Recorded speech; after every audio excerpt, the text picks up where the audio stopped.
Good morning. Hope you're having a good week so far this week. And we're back to the 522 Forum. And of course, I went ahead and planted one on the cow this past week. And so that's all in good fun. And we had a good time with that. I think it was very, very successful on a number of levels. And I really don't mean the fact that we had 105 in groups, although obviously that was huge. My hope, my quiet desire behind the whole program was to increase, of course, our regular participation in 522. That's probably obvious. What I had in mind was to see us increase our regular attendance 5 to 10 people.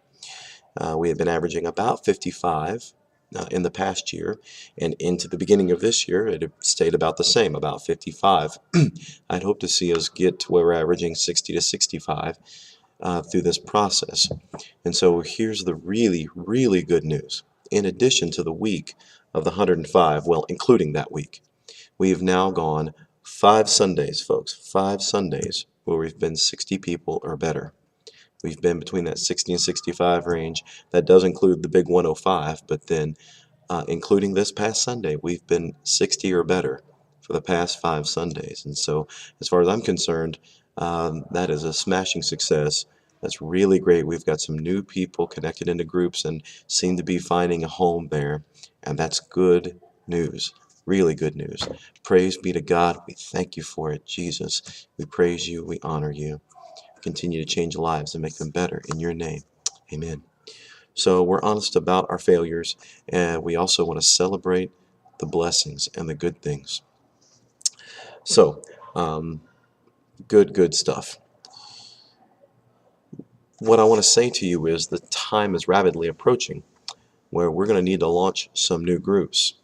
And we're going to be talking more about that in the near future. Jeff and I will be talking a little bit. The staff and I will be talking a little bit. I'm going to be talking with some potential leaders about launching some new groups. And in that process, we're going to take our time and make sure we do it well and do it right, and it to be something for us to look forward to. So I want you to be praying and thinking about that. And I also want to say to you, keep in mind, we don't divide groups. I want you to not use that word, please. We're not going to divide a group. We're going to multiply a group. I know that probably doesn't seem like a big deal, but words do mean things.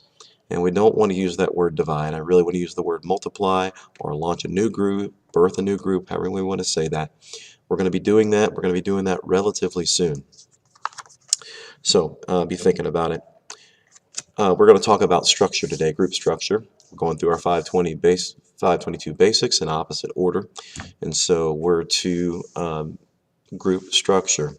And this is something that probably in most Sunday school, most of Sunday school world is not something that's well known or that is employed very often, but I think it can be a big blessing for us. We've made a little bit of progress on that in the past few months, and I'm really excited about that.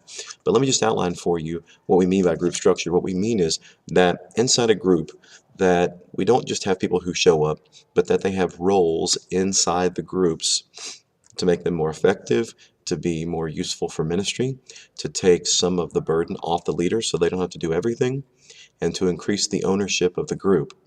And ultimately, it's about equipping the saints for acts of service. That's what pastors are supposed to be doing. And one of the ways we can accomplish that well is with group structure. Such a great side benefit is when people own a group better and own a group more, they're more likely to be there on a regular basis. They're more likely to give of their time, their talent, and their finances.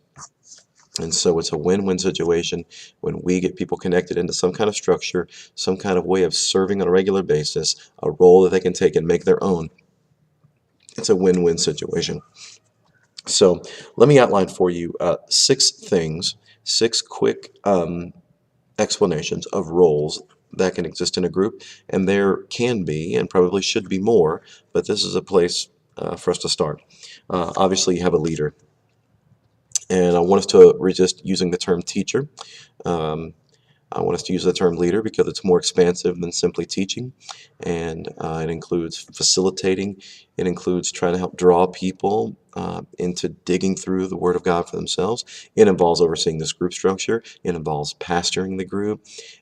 It involves all of the 522 basics. And so for that reason, it's more expansive than simply being a teacher. Again, words do mean things. And so we have a group leader. And then we have an associate leader. This is someone who will come along and share in some of the leading responsibilities in terms of leading Bible studies and group discussions and take a little pressure off the group leader. Makes it easier for them to be out of town without having to kind of turn things upside down. And a role I'd like to see maybe associate leaders take as time goes along is to kind of guide the beginning discussion, that 15 minutes of time that we have to talk about prayer requests, your ministry care list, things that are going on, kind of let them guide that part of the weekly meeting, whether they're teaching that week or not. So that's the associate leader. Now, part of the reason we have associate leaders also is that we're trying to groom and prepare leaders who will be able to go out and start new groups or take over the current group that they have while that leader goes and launches a new one. Now, we recognize that not necessarily every associate leader is going to be that kind of associate. There may be some who will just be there to help fill in, help take care of things, and they may not become a group launcher. But we want a healthy mix inside of those associate leaders, people who might have a heart to lead a group of their own at some point, and consider yourself in training for that. All right, the third position is a clerk. And this is pretty simple. It's basically to make sure the binder stays organized. It's to take attendance each week, check on the contacts number, watch over the offering, that sort of thing. So it's kind of a simple role. It's mainly something that's done on Sunday morning. So it needs to be someone who's a pretty regular attender. The fourth one, is a care group leader, and this is so important. This is someone who basically becomes the guardian of the ministry care list. There's someone who is coming alongside the group leader to help out with pastoral care. And there could be a number of different things a person could do with this. They could own this thing for themselves. I know a care group leader in the ladies group right now, Sharon Sandifer. She is doing birthdays, sending out birthday cards to people with birthdays. That's a great thing. That's not necessarily a must-have for a care group leader, but that's a great idea. And that's something she owns herself and she's doing herself. And it's pastoral care. But mainly we want to make sure that that person is seeing to it that people are getting some regular contacts. Now, we're talking about regular attenders, as well as people you've been missing for a while, absentees, as well as potential prospects. Let's say you do a fellowship together. That ministry care leader will be working with the project coordinator to make sure that everybody on the ministry care list gets an invite to whatever fellowship that you're doing. That care group leader is going to be making sure that we're paying attention to needs going on in the group. If someone's going for medical tests, that we make sure that they get reached out to, that we're caring for them, make sure the leader's aware of that. Making sure that postcards are getting sent out, that reach outs are being taken care of. And so that's what that care group leader is about. A project coordinator is probably just what it sounds like, someone who could oversee organization of and ideas for ministry projects as well as fellowships, get-togethers for the group outside of group time. So that's primarily their task, is to facilitate ideas, places the group can go, things the group can do, ways they can minister, and then to bring that into the group and promote it, organize it, and they don't have to do every bit of it, but they need to make sure it gets done. And one I want to add that we haven't talked about much, but I want us to talk about more, is a group greeter. And a group greeter would basically have two main functions: to show up early enough to group that they genuinely, literally would be there to make sure they would be greeting people who come in for the group and letting them sit down. If new people come in, to make sure they get them acclimated. If they've got kids, help them figure out where to take those children, what room to take them to, what group to take them to.